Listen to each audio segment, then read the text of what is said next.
Hey there, friends, and welcome back to another 3-Minute Thoughts. My name is Derek, and in the next 3 minutes, we're going to take a look at Romans chapters 4 through 7.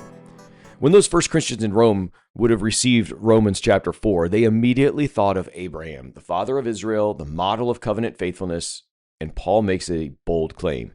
Abraham was not justified by works, but rather by faith, before he was circumcised. For Jewish believers, this was shocking. Paul is saying Abraham became part of God's family not by performing religious duties, but by trusting God's promise. That means Gentiles can belong to God through the same open door, faith. Righteousness is not earned, it is credited. And then in Romans 5, the lens widens. Paul says justification brings peace with God, not a feeling, but an objective status. Hostility is gone, the wall is down, and he shows the contrast between two different representatives. Adam, who brought sin and death to everyone, and Christ, who brings righteousness and life to all who trust him. The earliest hearers would have recognized this as new creation language. Adam's failure broke the world, Jesus' victory restores it. And Paul's point is profound. Christ's obedience is stronger than Adam's rebellion, and grace is stronger than the power of sin.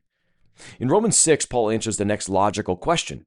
If grace covers everything, can we just keep on sinning? He says absolutely not. As a matter of fact, he says that's absolutely ridiculous because something real has happened to believers. We've died with Christ and risen with him. This isn't metaphor. It's in Paul's mind, union with Christ is a spiritual reality. To the original audience, baptism was the moment that marked this new identity. Dying to an old life under sin, rising to a new life under Christ. But then there's Romans 7, Paul's most honest chapter about the human struggle.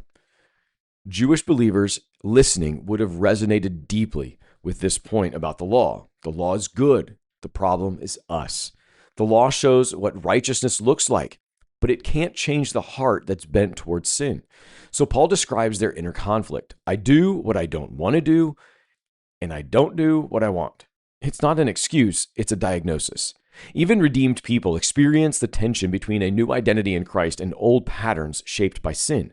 For the first hearers, this would have felt like Paul naming something they all lived but could not explain. For us today, it's still the most accurate description of a Christian battle. We're in Christ, but we're not finished.